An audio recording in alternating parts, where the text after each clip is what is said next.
반갑습니다. 다쿠TV의 다쿠스입니다. 네, 오늘은 여러분들께 특히나 오늘 제 구독자분들도 영상을 시청하시는 분들 중에서 무주택자 분들께 오늘 제가 오늘 드리고 싶은 말씀 요약을 해서 여러분께 한 번 더 정리를 해드리고자 합니다.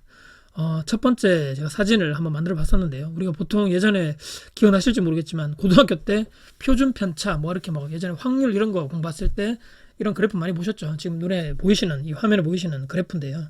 일단은 다 그렇다는 얘기가 아니지만 양쪽 극단에 있는 가장 낮은 이 퍼센테이지에 있는 분들을 제외하겠습니다. 일단은 왼쪽에 보시면 국가가 적극적으로 개입해서 도움을 줘야 하시는 분들 있죠. 정말 취약계층 분들, 공공임대가 반드시 필요하신 분들, 정말 어려우신 분들 있죠. 이분들께 또 반드시 국가가 나서서 도움을 줘야 되는 영역, 또 이런 퍼센테이지가 있을 거고, 맨 오른쪽에 보시면 그들만의 리그라고 적어놨습니다. 제가 뭐 강남에 엄청나게 돈이 많으신 분들, 현금 부자, 사업가 등등 해서 또 그들만의 리그, 이분들 제외하고 대부분 한 뭐 90% 이상의 분들이 이렇게 큰 산을 유지하고 있는 이 아마 퍼센테이지 들어오지 않을까. 무주택자, 1주택자, 다주택자 이렇게 한번 해봤는데요.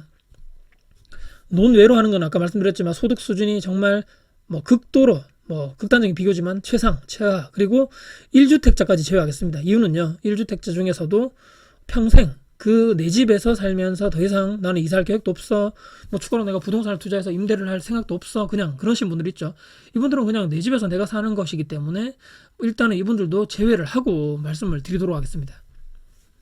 자, 아까 말씀드렸던 듯이 무주택자, 다주택자가 있는데 일단은 다주택자에 또 두 부류가 있을 것 같습니다. 두 가지 선택권이 있는데 현재로서는 첫 번째입니다. 더 이상의 여러 가지 이유가 있겠죠. 그걸로 인해서 추가적인 매수는 하지 않고 지금 현재 보유하고 있는 매물만 관리를 잘하자. 정말 보수적으로 지금 이런 시기에는 여러 가지 아까 말씀드렸던 여러 가지 이유 중에서도 지금 더 이상 하지 못하는 이유, 가장 큰 이유는 세금 때문이겠죠. 특히 취득세 중과 부분에서. 자, 그렇기 때문에 더 이상은 하기 힘들다. 현실적으로 힘들기 때문에 지금 있는 것만 잘 관리하자. 또 추가적으로 얘기지만 보유세 있죠. 상당히 보유세가 많이 부담되시는 분들, 물론 다주택자 모두 다 해당되겠지만 현재 재산세, 종부세, 간주임대료, 월세 등등 과세를 포함해서 이런 다주택자 분들께 상당히 세금이 많이 이제 들어가고 있다. 또 국가에서 계속적으로 많은 세금을 걷어들이려고 노력하고 있다. 이렇게 보시면 될 것 같고, 두 번째 부류는 여러 가지 경로를 통해서 그래도 추가적으로 또 매수를 한다던가 또 여러 가지 방법, 제가 예전에 계속적으로 올해도 말씀드렸지만 취득세 중과 배제 물건들 있죠. 공시가격 1억 이하의 물건들 등등등 해서 투자를 해서 나는 계속적으로 그래도 공격적으로 해서 내 자산을 그래도 어떻게 해서든지 간에 나는 한번 계속적으로 늘려보겠다. 이렇게 하시는 분들, 다주택자 분들 중에서도 이렇게 크게 보면 두 가지 부류가 있을 것 같은데, 또 기타로 보면 요즘에 증여가 엄청나게 많이 늘어난답니다. 그래서 자녀 증여를 하시는 분들, 또는 완전히 여러 가지 주택이 있는 와중에서도 너무 이런 세금적인 부담, 공포, 또 떨어질 것 같은 이런 불안감에 의해서 똘똘한 한 채로 갈아타자. 오히려 1주택자로 가시는 분들도 있을 것 같고, 아니면 극단적인 극심한 공포로 인해서 더 이상 난 팔아야 되겠다 하시는 분들도 시장에 매물 내놓으신 분들이 있겠죠. 다주택자들은 이렇게 했을 것 같다. 자, 무주택자, 오늘 제가 말씀드리려는 무주택자 두 부류 있죠. 이분들도 제가 볼 때 두 가지 선택이 있다고 봅니다. 첫 번째는요, 지금 해왔던 대로 계속적으로 내가 집을 사지 않고 임대, 전세 또는 월세로 거주하는 경우 여러 가지 있을 수 있죠. 집값이 떨어진다, 일본을 따라간다, 물량이 많다, 지방은 정말 입주 물량이 많아서 또는 산업이 힘들어서 폭락할 것이다 등등등 여러 가지 이유가 많습니다. 나중에 또 금리가 올라갈 것이다 등등 여러 가지 많겠죠. 이런 이유로 인해서 언젠가 다시 떨어질 거기 때문에 지금 사지 않겠다. 지금은 임대로 계속적으로 살아가겠다. 첫 번째 부류. 두 번째는요, 더 이상 나 도저히 안 되겠다. 다양한 이유가 있겠죠 또. 그래서 내 집 마련 하시는 분들, 이제는 내 집을 사야 되겠다. 그것이 신축 분양권을 통해 가지고 내가 청약을 하든지 신혼특공을 하든지 등등 해서 신축을 사든지 간에, 또는 구축 기존에 있는 매물을 내가 전세를 끼고 미리 사놓든지, 또는 아니면 내가 구축 사서 바로 입주를 하든지 여러 가지 경우가 있겠죠. 더 이상 저 올라가는 전세 도저히 나는 감당할 자신이 없어. 조금 거리가 조금 외곽이라 할지언정 나 그냥 거주의 안정성 측면에서 나중에 집을 사겠다. 이렇게 하신 분들이 있겠죠. 등등 크게 보면 무주택자 분들 중에서도 이렇게 두 가지 선택권이 있다고 보는데요. 제가 잠시 정리를 해봤습니다. 지금 시장의 흐름, 정부 정책과 시장 참여자들이 어떤 식으로 해서 지금 결과론적으로 어떻게 되고 있는가 제가 한번 제 나름대로 생각을 해봤는데요. 정부는요, 최근에 제가 아까도 말씀드렸지만 앞으로 5년간에 의해서 계속적으로 공시가격을 현실화하겠다고 얘기하시죠. 그래서 올해도 벌써 퍼센테이지가 올라갔고요. 그래서 세금을 강화한다. 예전에 계속적으로 규제 대책이 나오면서 취득세 강화, 보유세도 강화되고 양도소득세까지 강화됐었죠. 그 다음에 대출 규제, 또 규제 지역이 계속적으로 최근에도 뭐 광범위하게 지정이 됐었는데 계속적으로 늘어나고 있다.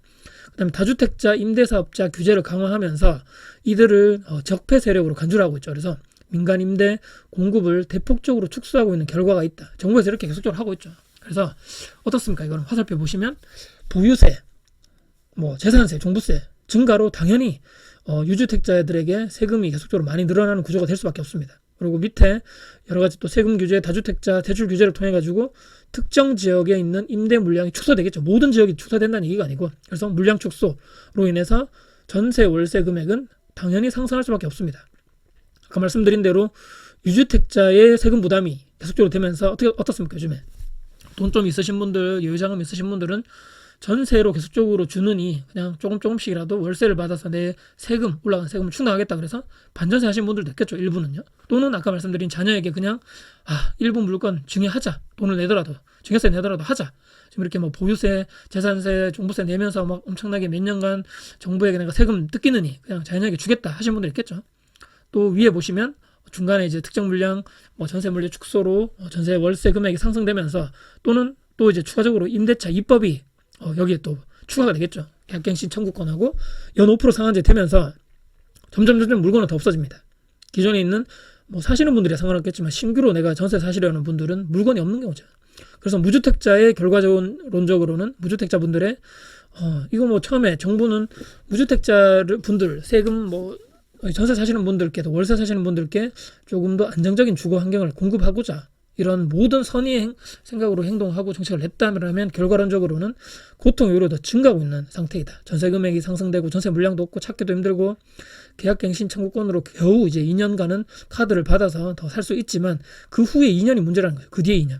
그래서 세금 상승분이 고스란히 임차인에게 현재 전가되어 가고 있는 상황인 것을 우리가 모두 다 알고 있어야 됩니다. 결과론적으로 그래서 최근에 11월 19일 날 전세 공급 대책이 정부에서 긴급적으로 발표를 해서 전세가 지금 없는 것이 정말 정부에서 인정했다는 얘기겠죠. 그래서 도저히 안 되겠다. 공급을 발표하자. 이렇게 됐었습니다. 자, 시장의 흐름, 정부 정책과 시장 참여자. 나 지금 전세 사는데, 나 지금 월세 사는데 이런 게 뭘 알아야 돼? 도대체 내가 이걸 왜 알아야 돼? 이렇게 생각하지 마시고 지금 정부, 임대인, 임차인 등등 이런 식으로 해서 화살표대로 결과론적으로 지금 결과가 이렇게 나왔구나. 우리는 알아야 된다는 얘기겠죠. 자, 아까 말씀드린 11월 19일 날 나왔던 보도 자료를 통해서 전세 공급 대책이 나왔었죠. 21년도 상반기까지 전세형 주택이 전국에 49,000호, 수도권에 24,000호 집중 공급됩니다. 쫙 별표 쳐놨고요. 2022년도까지 파란색 글자 보시면 11만 4천호가 추가 공급된다. 이렇게 되어 있습니다. 신축 위주 단기 질 좋은 평생주택 모두 다 임대주택이라는 얘기입니다. 이것만 보시면 이렇게 많은 집이 공급되는 거야? 그러면 집값 안정화되고 전세가 떨어지고 이제 떨어질 일만 남았다. 정부에서 이렇게 노력하는구나 라고 생각하실지 모르겠는데 제가 신문 자료를 캡처해왔습니다. 자, 전세난 해결을 위해서 정부의 이번에 임대주택 공급 계획 보시면 2020년도까지 공급 물량이라고 되어 있죠. 위에 보시면 3개월 이상 비어있는 공공임대주택이 39,100여 가구 되어 있고 나머지는 빌라, 오피스텔, 월세 아닌 전세형 공공임대주택, 빈 상가, 호텔 등 요즘에 말이 많죠. 지금 호텔 이렇게 리모델링해서. 자, 근데 중요한 것은 무엇이냐면요. 빨간색 네모칸 안에 보시죠. 수요자들이 원하는 전세 아파트 공급이라는 알맹이가 빠졌다. 정말 중요한 얘기입니다, 여러분들. 11만 4,100여 가구 공급 방안 중에서 민간 아파트 물량은 없다. 자, 임대주택 공실 물량 3만 9천 가구 중 아파트가 일부 있지만 여기 중요합니다, 여러분들. 주거 취약 계층에게 공급하던 영구임대 전용 40제곱미터 이하 또는 국민임대 60제곱미터 이하의 아파트로는 수요자의 외면을 받을 게 뻔하다. 그 뒤에가 정말 중요하죠. 임대 아파트마저 서울에 공급되는 물량은 얼마입니까, 여러분들? 2천 가구 정도랍니다. 2천 가구. 아까 말씀드린 11만 4천 이런 가구가 모두 다 아파트라면 이런 얘기를 하지 않겠죠, 아무도. 근데 정말 지금 서울 수도권에 전세 물량이 없어가지고 공급이 엄청나게 부족하고 신고가를 경신하고 한다는데 지금 정부에서 나온 얘기는 2천 가구가 밖에 없다. 서울에서는. 이걸 알아야 된다는 얘기죠. 11만 4천 가구 모두 다 이 아파트로 되는구나 라고 생각하시면 안 되고 정말 이거를 잘 보셔야 된다는 얘기입니다. 자, 이것도 아까 신문 기사를 가져와 봤었는데 더 중요한 것은 이걸 보시면 그래프 보이시죠? 이게 민간과 공공간 차이 나는 서울 아파트 입주량이 되어 있는데 중요한 것은 2019년, 2020년도는 어느 정도 4만 가구 이상 계속적으로 서울에 입주가 되었다라면 2021년도, 2022년도 모든 전문가분들이 얘기하는 민간 추산 서울의 아파트 입주 물량이 2만 1,000가구. 2022년도 더 심각하죠. 11,000가구. 엄청나게 줄어들기 때문에 앞으로 전세는 아까 방금 얘기했던 정부에서 얘기했던 11만 몇천 가구가 아파트도 아니고 거의 대부분 뭐 빌라나 빈 공실이나 또는 정말 좁은 이런 정말 극소수의 아파트에 불과하기 때문에 이것도 부족하고 앞으로 또 서울에 입주할 아파트 물량도 너무너무 부족하다. 그러면 내년 내후년이 부동산 전문가분들이 얘기하는 더 힘들 것이다. 더 올라갈 것이다. 폭등할 것이라는 얘기가 심심치 않게 예측이 될 수밖에 없다는 얘기죠. 자, 요 기사를 제가 캡처해 봤었는데 예전에도 제가 영상을 하나 찍었었고요. 자신만만 김태년 이분 아시죠? 더불어민주당의 원내대표입니다. 전 국민의 1가구 1주택 시대를 만들겠다라고 당에서 이런 정책을 냈었습니다. 발표도 하고 언론에서 대대적으로 홍보를 했었는데 캡처한 날짜 2020년도 8월 4일입니다. 여러분들. 몇 달 전이죠. 불과. 자, 더불어민주당 김태년 원내대표는 8월 4일이겠죠. 국민이 모두 내 집 한 채를 장만할 수 있는 1가구 1주택 시대를 만들겠다라고 자신했다. 모든 행정 정책 수단을 동원해서 투기 세력을 발본색원하겠다. 주택시장을 교란하는 움직임이 계속되면 언제든지 강력한 입법에 나서겠다. 최근에 이게 그때 이제 임대차 3법 통과되고 며칠 뒤 얘기죠. 자, 전 국민의 1가구 1주택 시대 만들겠다라고 했었는데 요즘에 여러분들 이런 기사 보신 적 있나요? 거의 없을 겁니다. 자, 대한민국 모든 아파트가 말씀드린 대로 매매가가 전세가 폭등한다는 얘기가 아니죠. 같은 도시 안에서도 예를 들어서 대구 같은 지역 안에서도 상승하는 지역이 있는 반면에 하락하는 지역도 동시다발적으로 같은 시간대에 발생되고 있다는 것이 중요한 것이고요. 핵심은 이번 정부 정책의 방향성으로 봐서 제가 봤을 때도 민간 임대가 계속적으로 지금 보통 일반 사람들이 민간 임대 공급을 많이 하고 있죠. 정부 공공 임대가 10에서 15% 정도라는데 절대 비율 차지하는 이 민간 임대 사업자를 이런 비율을 줄이고자 하는 것이 아닌가. 민간 임대 비율을 줄이고 공공 임대 비율을 높이고자 함이 아닌가라고 생각을 하고요. 그리고 다주택자 임대 사업자를 아마 적법한 시장 참여라고 보지 않는다는 것.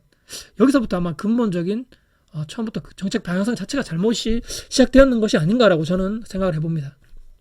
자, 결론입니다. 여러분들 무주택자분들은 결정해야 됩니다. 자, 선택도 스스로 스스로 책임져야 되겠죠. 책임도 스스로 돼요. 자, 계속적으로 아까 말씀드렸죠. 임차인으로 난 살아갈 것이냐 또는 아니면 나 지금 내 집 마련 해야 될 것인가. 두 길밖에 없습니다. 자, 그리고 이번에 전세 공급 대책으로는 제가 봤을 때는 전세 가격이 잡힐 것 같지는 않습니다. 적어도 서울 수도권 입주 부족한 지역에서는 말이죠. 아파트 공급이 말씀드렸죠. 아까 절대 부족하고요. 공급 자체가 사람들이 전세보다는 공공임대 살래, 너 전세 살래, 나중에 내 집 마련할래 물어봤을 때 여러분들 대답이 어떻게 될까요? 내 집 마련하고 싶어 하겠죠. 누가 공공임대 들어가서 살고 싶어 하겠습니까? 아무리 전세라도 공공전세가 아닌 일반 아파트, 일반 신축 민간 아파트 거기 전세를 또 살기를 원하겠죠. 그리고 아까 17에서 17년도 이번 정부 들어와서 아파트 건설 승인 자체가 부족했기 때문에 내년 내후년에 공급 부족 사태는 당연한 결과로 나타날 수밖에 없다. 서울 수도권에서는요. 그렇기 때문에 핵심 지역 아파트 전세 가격은 당분간 더 오를 것 같다. 수요는 계속적으로 있는데 공급이 축소됐기 때문이죠.